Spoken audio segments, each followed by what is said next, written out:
Halo teman-teman, kami dari kelompok 5 tugas besar statistika akan menjelaskan tentang pengujian hipotesis sampel kecil.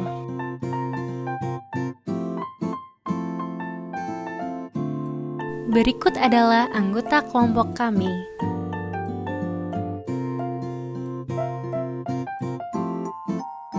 Mustika Nur Fauzia, Desta Pristi Andayana, Syafa Meldi Kamila Putri,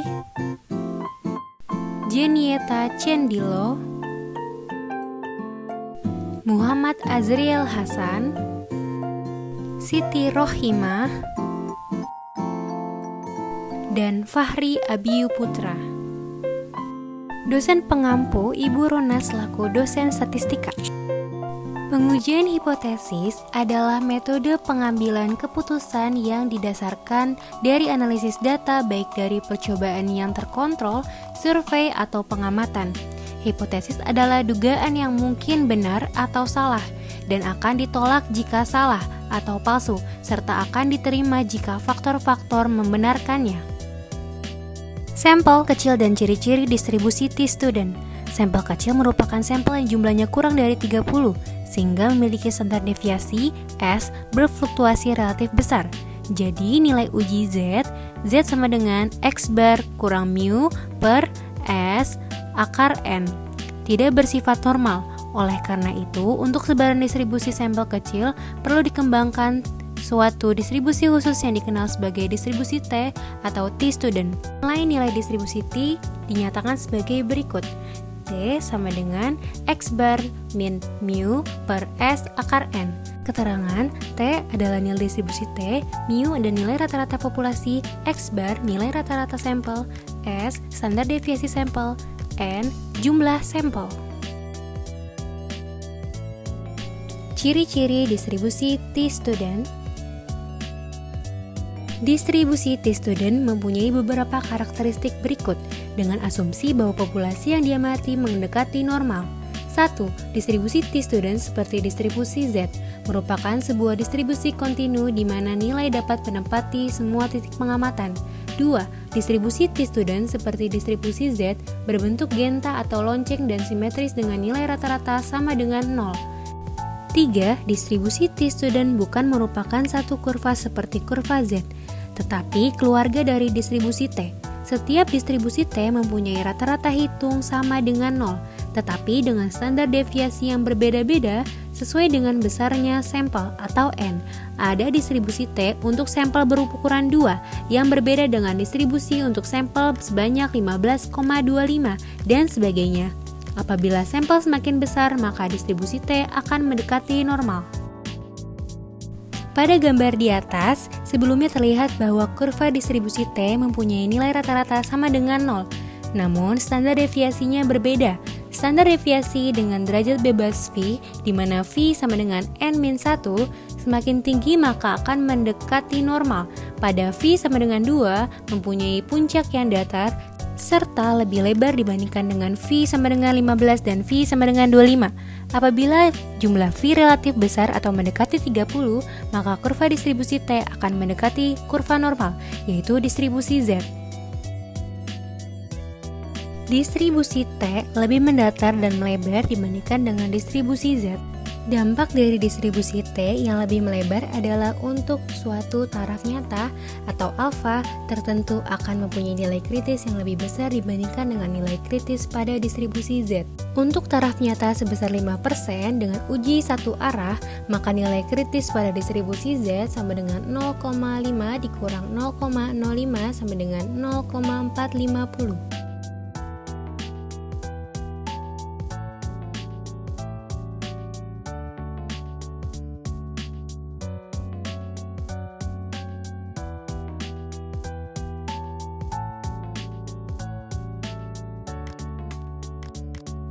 Apabila digunakan taraf nyata 5%, uji searah dengan derajat bebas misalnya 9, N sama dengan 10, V sama dengan 10-1. Diperoleh nilai kritisnya 1,833. Untuk memperjelas bahwa nilai kritis distribusi T lebih besar dibandingkan dengan distribusi Z, dapat dilihat pada gambar berikut. Pada gambar di atas, terlihat perbedaan nilai kritis antara distribusi T dan Z. Distribusi T mempunyai nilai kritis yang lebih besar dibandingkan distribusi Z. Hal ini terjadi karena distribusi T mempunyai standar deviasi yang lebih besar dibandingkan dengan distribusi Z. Apa dampak dari nilai kritis pada distribusi T dibandingkan dengan distribusi Z? Interval keyakinan distribusi T, P, min T alfa kurang dari T kurang dari T alfa akan lebih besar dibandingkan dengan interval keyakinan Z, P min Z alfa kurang dari Z kurang dari plus Z alfa. Daerah di mana H0 tidak ditolak pada distribusi T lebih besar dibandingkan distribusi Z. Jadi, kemungkinan menerima H0 akan lebih besar pada distribusi T dibandingkan dengan distribusi Z. Selanjutnya, nilai T hitung harus bernilai lebih besar untuk menolak H0 dibandingkan dengan nilai Z pada distribusi Z. Untuk mendapatkan nilai T yang besar, maka diperlukan selisih sampel dengan populasi yang relatif besar.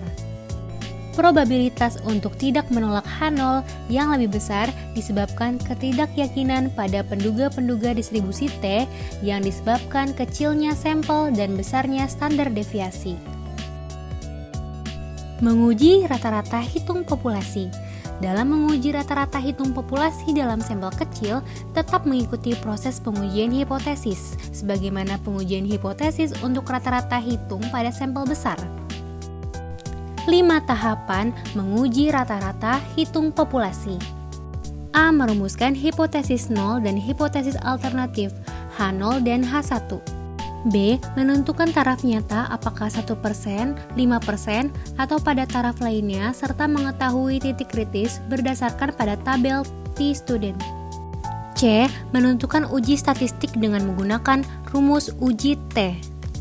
D. Menentukan daerah keputusan, yaitu daerah tidak menolak H0 dan daerah menolak H0.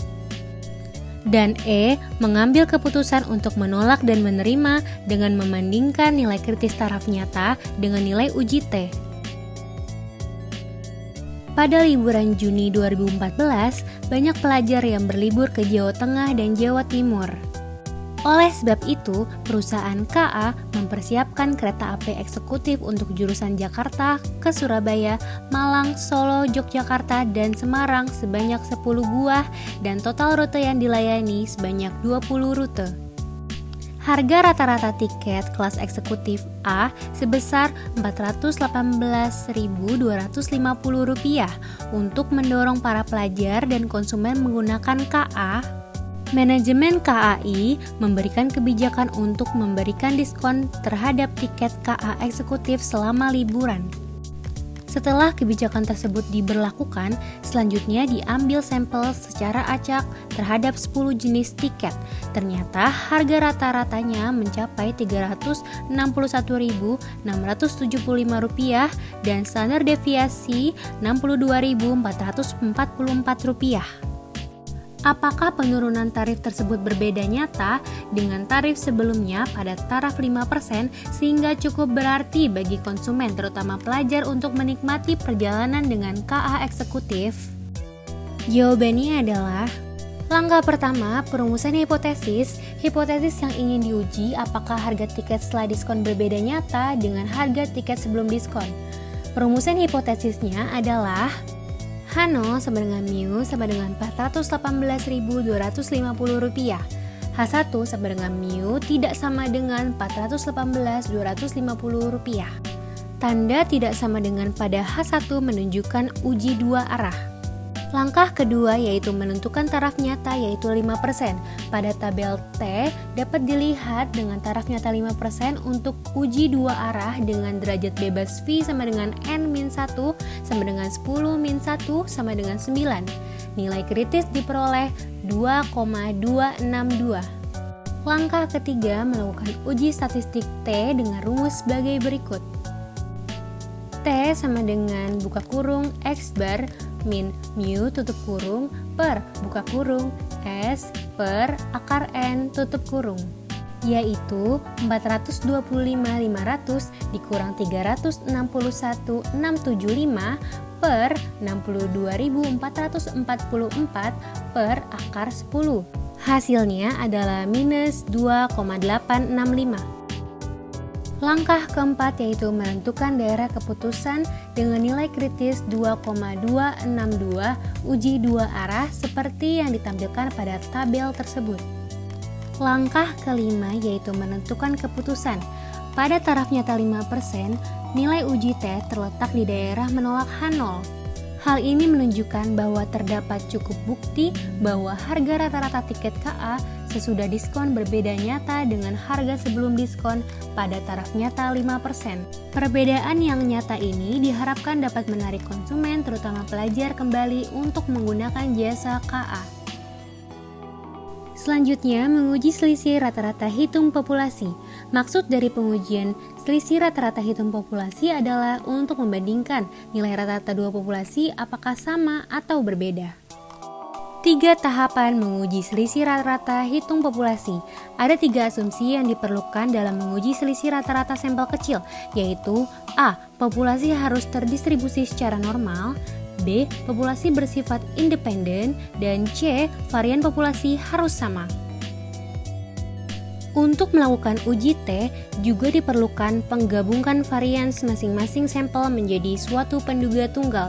Mengapa hal ini diperlukan? Hal ini dapat dilakukan dengan 2 pertimbangan, yaitu A. Kedua populasi memiliki varians yang sama, sehingga penggabungan semua informasi akan menghasilkan penduga yang terbaik.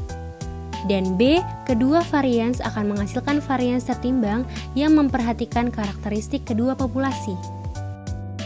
Dalam rangka penggabungan untuk memperoleh penduga tunggal, maka jumlah sampel dan varians masing-masing sampel juga sangat menentukan nilai dari penduga tunggal. Nilai pembagi pada varians gabungan yaitu N1 plus N2 min 2 juga merupakan derajat bebas gabungan antara dua sampel. Sedang untuk satu sampel derajat bebasnya adalah N-1. Rumus dari varians gabungan adalah sebagai berikut. Dan uji T menjadi pada gambar di bawah ini, di mana T adalah nilai distribusi T, X bar 1 adalah nilai rata-rata sampel pertama, X bar 2 adalah nilai rata-rata sampel kedua, S2P penduga varians gabungan populasi, N1 adalah jumlah sampel populasi pertama, N2 jumlah sampel populasi kedua, S12 varian sampel pertama, S22 varian sampel kedua. Menguji hipotesis pengamatan berpasangan. Data sampel ada 2 berpasangan adalah data yang satu berpasangan dengan data yang lain secara khusus. Data yang sudah berpasangan tidak dapat dipisahkan untuk membentuk pasangan yang lainnya. Sebagai contoh, misalnya manajer SDM ingin melihat efisiensi dari dampak pelatihan, maka datanya berupa data berpasangan yaitu hasil sebelum pelatihan dan hasil sesudah pelatihan dan setiap orang. Uji hipotesis dimaksudkan apakah ada perbedaan antara sebelum dan sesudah pelatihan. Pada data berpasangan, setiap sampelnya dapat memiliki 2 data. Data yang berpasangan ini dikenal dengan data tidak bebas atau non-independent. Uji statistik untuk pengujian hipotesis data berpasangan dinyatakan sebagai berikut. T sama dengan D bar per SD per akar N. Dan standar deviasi S dirumuskan sebagai berikut, di mana T adalah nilai distribusi T, D bar adalah nilai rata-rata perbedaan antara pengamatan berpasangan, SD adalah standar deviasi dari perbedaan antara pengamatan berpasangan, N adalah jumlah pengamatan berpasangan, dan D adalah perbedaan antara data berpasangan. Selanjutnya adalah analisis varians. Bagaimana membandingkan 2 atau lebih nilai rata-rata populasi secara bersamaan atau simultan. Untuk mempelajari perbandingan secara simultan antara beberapa rata-rata populasi tersebut dikenal dengan analisis varians, analysis of variance, ANOVA. Untuk dapat melakukan analisis varians perlu mempelajari distribusi F. F merupakan singkatan dari Fisher yang menemukan distribusi ini, sebagaimana telah dipelajari pada distribusi Z dan distribusi T. Sebelumnya, distribusi F pada dasarnya digunakan untuk menguji apakah 2 atau lebih sampel berasal dari populasi dengan varians yang sama. Berikut beberapa ciri dari distribusi F. A. Distribusi F lebih mirip dengan distribusi T, yaitu mempunyai keluarga, distribusi F. Setiap distribusi tergantung pada derajat bebasnya. Derajat bebas terdiri dari derajat bebas pembilang yang diperoleh dari K-1, di mana K adalah jumlah perlakuan atau perbedaan yang akan diuji. Dengan derajat bebas penyebut yang diperoleh dari N-1, di mana N adalah jumlah total pengamatan dari seluruh perlakuan atau perbedaan. Dengan berubahnya derajat bebas pembilang dan penyebut, maka distribusi F juga akan berubah. Pada gambar di atas, terlihat bahwa distribusi dengan derajat bebas pembilang 5 dan penyebut 5 yang ditulis DF 5,5 mempunyai distribusi F yang berbeda dengan distribusi DF 20,7 dan DF 29,28. Jadi, seperti distribusi T, setiap kombinasi derajat bebas pembilang dan penyebut mempunyai distribusi F tersendiri. Namun demikian, semakin besar derajat bebasnya, maka akan semakin mendekati kurva normal. B. Distribusi F tidak pernah mempunyai nilai negatif sebagaimana pada distribusi Z. Distribusi Z mempunyai nilai positif di sisi kanan dan negatif sisi kiri nilai tengahnya. Distribusi F seluruhnya adalah positif untuk menjulur ke positif, positively skewed, dan merupakan distribusi kontinu yang menempati seluruh titik di kurva distribusinya. C. Nilai distribusi F mempunyai rentang dari tidak terhingga sampai 0. Apabila nilai F meningkat, maka distribusi F mendekati sumbu X, namun tidak pernah menyentuh sumbu X tersebut. D. Distribusi F juga memerlukan syarat, yaitu 1. Populasi yang diteliti mempunyai distribusi yang normal, 2. Populasi mempunyai standar deviasi yang sama, dan 3. Sampel yang ditarik dari populasi bersifat bebas serta diambil secara acak. Menguji hipotesis pengamatan berpasangan. Seperti halnya uji Z dan uji T, untuk uji F terdapat 5 langkah dalam prosedur pengujian hipotesisnya, yaitu A.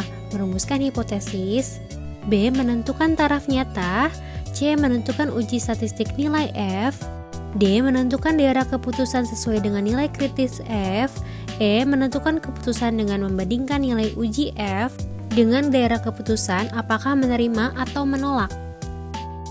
Hipotesis yang diuji biasanya adalah menyatakan tidak ada perbedaan yang nyata antara rata-rata hitung perlakuan, dan H. Menyatakan adanya perbedaan yang nyata antara rata-rata hitung perlakuan. H1 sama dengan mu1 tidak sama dengan mu2 tidak sama dengan mu3 tidak sama dengan mu(n). Hipotesis 0 atau H0 menyatakan bahwa nilai rata-rata perlakuan adalah sama, yaitu dari perlakuan 1 sampai n. Sedangkan hipotesis alternatif H1 menyatakan tidak sama untuk membedakan antara mu1 sama dengan mu2 sama dengan mu3 sama dengan mu(n). Dapat juga digunakan uji T, namun harus ada kombinasi dari n pengujian. Misalnya, apabila n sama dengan 4, maka harus ada kombinasi uji sebanyak 6 dari kombinasi C42 yang terdiri dari mu1 sama dengan mu2, mu1 sama dengan mu3, mu1 sama dengan mu4, mu2 sama dengan mu3, mu2 sama dengan mu4, mu3 sama dengan mu4.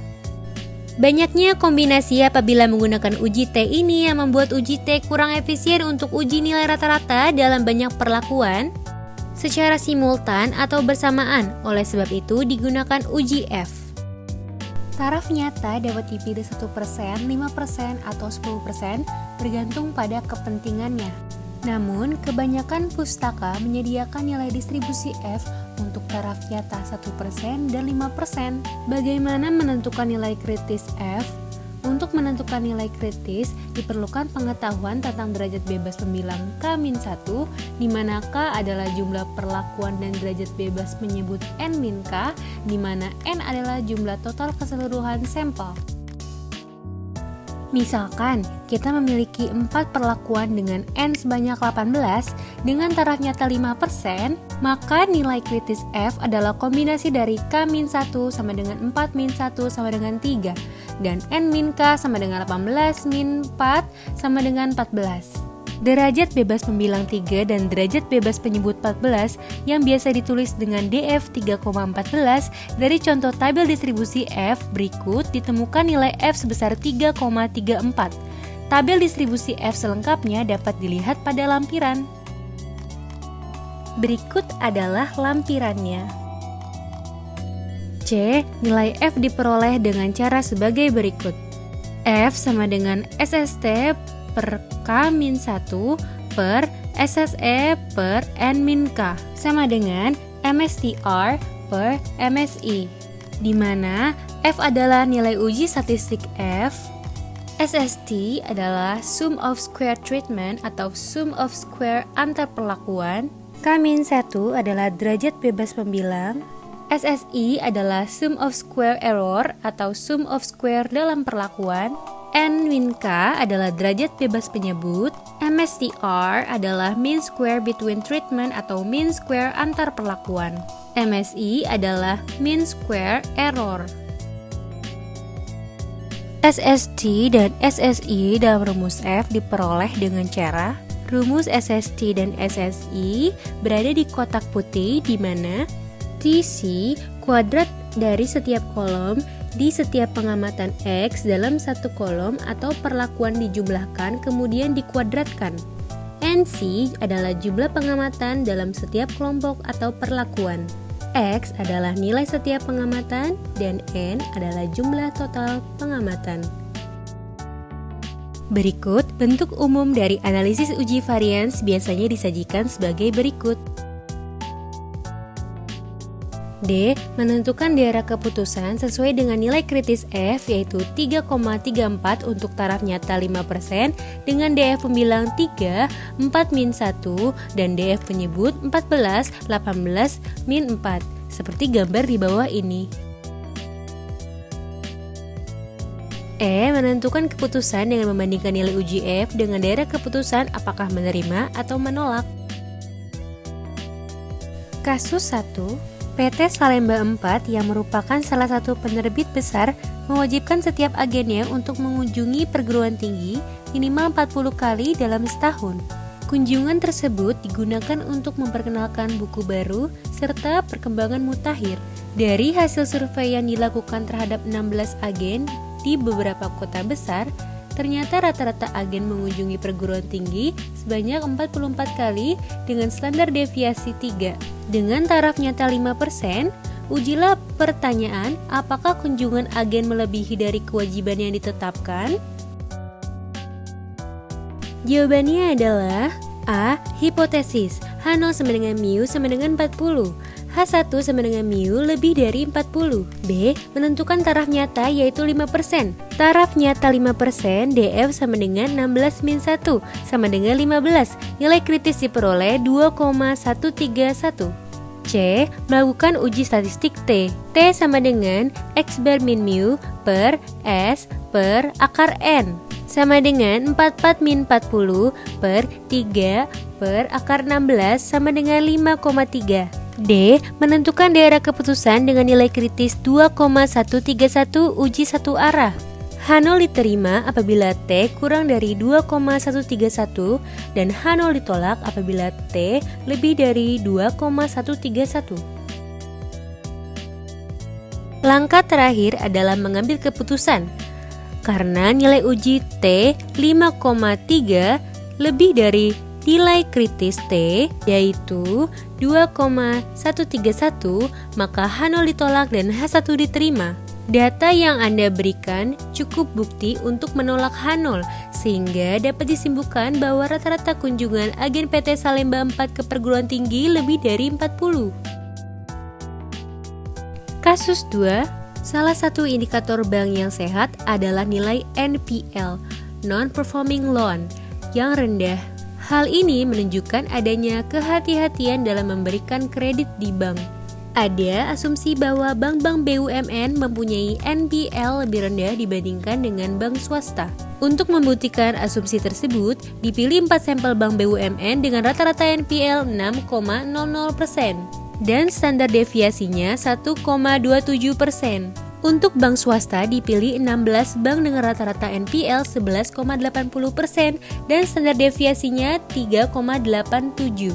Dengan taraf nyata 1%, apakah asumsi bahwa NPL bank BUMN lebih kecil dari bank swasta dapat terbukti?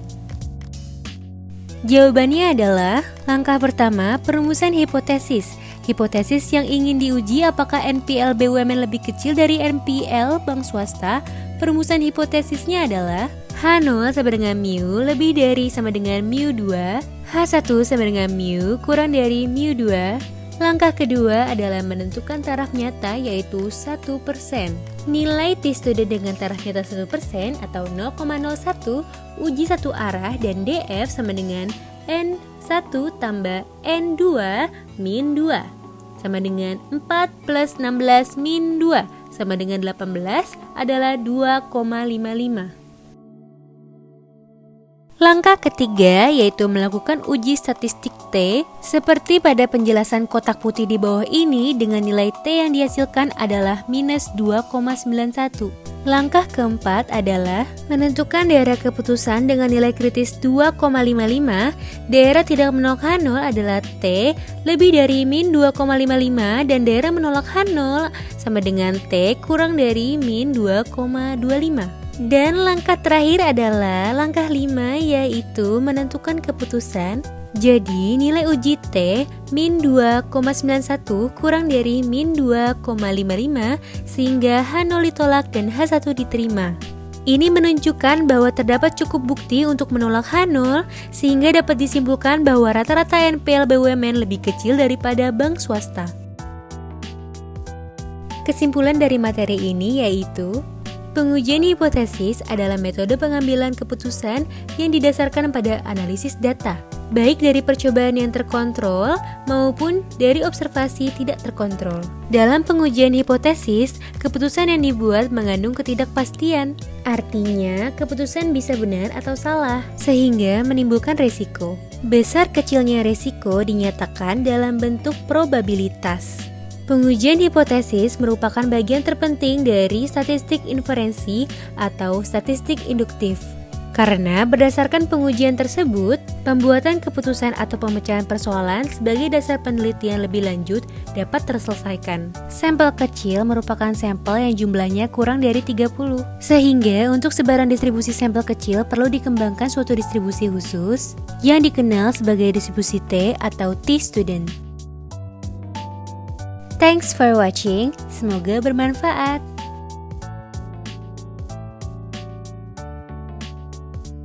Jangan lupa klik tombol subscribe dan nyalakan lonceng notifikasinya, like, komen, dan share ke teman kalian.